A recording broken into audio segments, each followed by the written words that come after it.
das ist so. Ja, Entschuldigung. Ja, nee, also da denke ich, das ist jetzt, also ich denke auch, das ist ein bisschen unglücklich gewählt, weil rein von der Pragmatik her, wenn ich eine Straße nicht, wenn das ein Kontrollpunkt ist und wenn er negativ dosierbar ist, ist es ein definitiver Kontrollpunkt gewesen.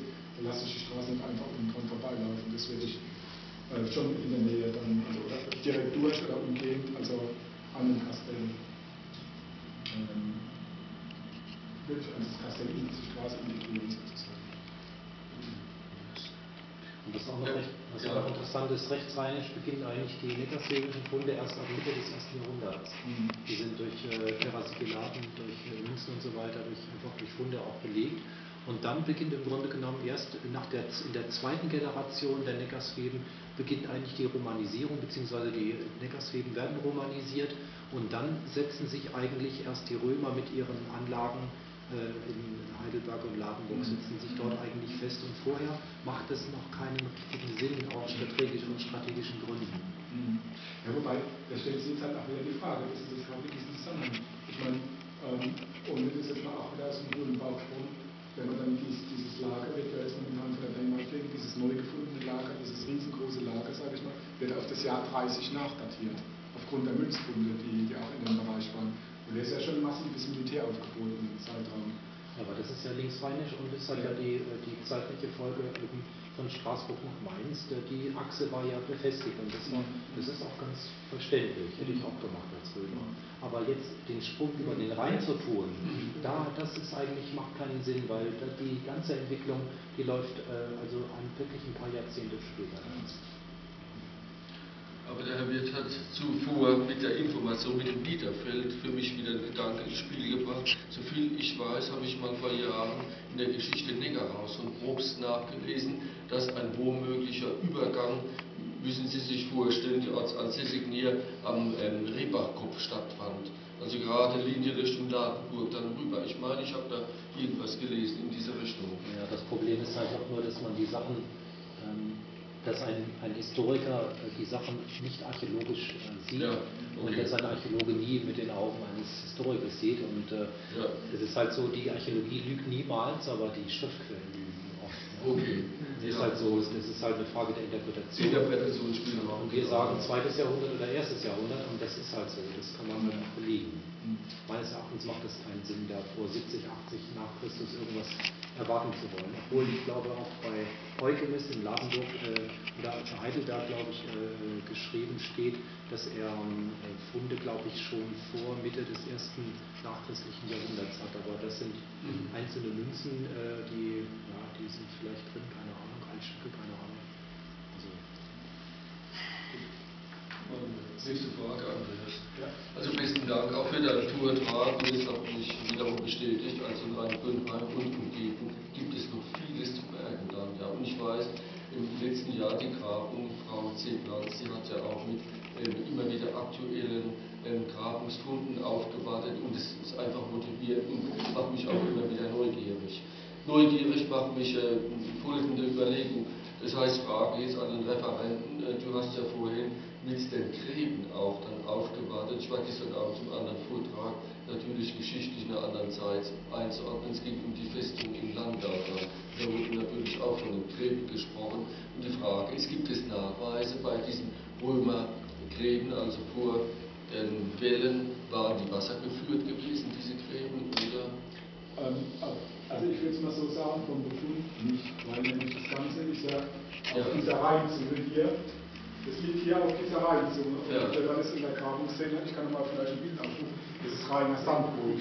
Okay, dann hat sich erledigt. Genau. Ja, da standen vielleicht Pfähle drin in den Gräben, wie auch immer dann. Ja. Vielleicht noch, weil du das gerade gesagt hast mit den Gräben, ein interessantes Detail. Es ist also so, dass diese Gräben, jetzt könnte man denken, so langsam sich verfüllen im Laufe der Zeit, aber diese von dem neuen Kastell wurden schlagartig verfüllt. Also das ist also nicht so im Laufe der Zeit Zugsandet durch irgendwelche, sagen wir, Überflutungen oder solche Dinge, sondern die gingen schlagartig zu. Es gibt so eine kleine Sohle, wo man so Schichtungen hat, aber der Grabeninhalt ist relativ homogen. Vielleicht jetzt aber mal jetzt als Aussicht, dass ich jetzt nochmal gesagt habe, gegraben wird momentan hier in diesem Bereich, das ist also das Gumpenloch, gehört eigentlich an die neue Vergemarkung. ist eine spätrömische Besiedlung und schade, Frau Platz hat mir bloß beim letzten Mal am Telefon erzählt, ganz klasse Sachen kommen da jetzt schon zum Vorschein, die jetzt interessant sind, einfach für die spätrömische Besiedlung in der Zeit nach dem Kastell, also ab so 2. bis 3. Jahrhundert. Schade, müssen wir warten, müssen wir gespannt bleiben. Und vielleicht auch mal gerade als Ergänzung dazu, hier wurde ja jetzt gegraben, aber der ganze Bereich hier und hier an dem Rhein-Hauptdeich, links und rechts, das muss alles auf einer Fläche, da ja ein neuer Deich gelegt werden muss. Die ganze Zeit ging man ja aus 20 Meter vom Deich weg, aber es kommt ja ein neuer Deich, also ein neuer Deich plus diese 20 Meter. Das Areal hat sich enorm vergrößert, wo zukünftig dann Grabungen stattfinden werden. Ich persönlich finde es klasse. Da kann man noch manche Überraschungen rechnen, denke ich. So, sind noch Fragen zum Vortrag oder zu der Thematik? Gut. Dann würde ich gerne zu dem nächsten Punkt übergehen. Das sind die Aktivitäten. Ich habe jetzt nochmal, was haben Sie? Ich habe es mal rumgehen lassen, so grüne Zettel mit den ganzen Terminen. Ich weiß nicht, ob das jetzt schon zu früh ist, zu fragen, ob Sie sich spontan eventuell für irgendwas entschieden haben, wo Sie gerne aktiv mitwirken würden, oder ob Sie das erst nochmal in Ruhe überdenken möchten und dann vielleicht nach 2, 3 Tagen, nach einer Woche Ihre eventuelle Rückmeldung geben. Also wie gesagt, ich mache das gerade mal im Schnelldurchlauf. Wir haben hier jetzt am 16.05. die Ausstellung des Fördervereins im Wildgehege in Main-Gönnheim. Das heißt, wir müssten eine Ausstellung konzipieren, der Funde, da bekommen wir die Gräberfunde oder Gräberfeldfunde von 1912-13 des Historischen Museums der Pfalz zur Verfügung gestellt. Wir haben auch schon können auf ein Kontingent von Vitrinen zugreifen.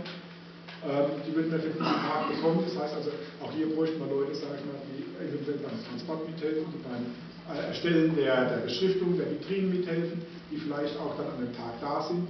Wir wollten, je nachdem wie viel wir sind, wir haben den ganzen Innenhof, da ist auch ein Backofen, wir könnten theoretisch was backen, wir könnten grillen, die Legionäre sind vor Ort, wir könnten da, die brauchen ihre Unterstützung, wir selbst wollten dann auch den Verein darstellen, vielleicht mit kleinen Vorträgen, vielleicht auch mit Bildern, mit diesen Dingen, und das alles braucht dann Leute. Falls Sie sich da wiederfinden könnten, das wäre eine klasse Sache.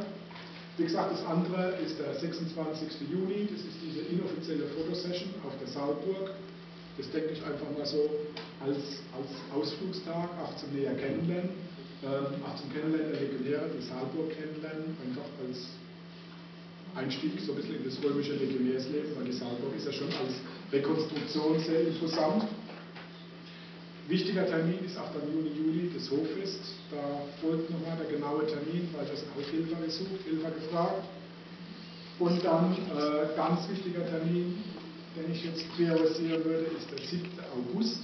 Das ist dieser große Tag, der große Aktionstag, so lasse ich das nochmal lauten, mit der Ausgrabung, mit der Denkmalpflege, mit der Stadt Ludwigshafen. Da bitte ich auch Sie, wenn Sie Ideen, Interessen haben, was Sie interessiert oder einfach, wo Sie der Schuh drückt und was sagen, da könnte ich mich einbringen in den Verein, das würde mich reizen, da finde ich mich in einem Engagement wieder.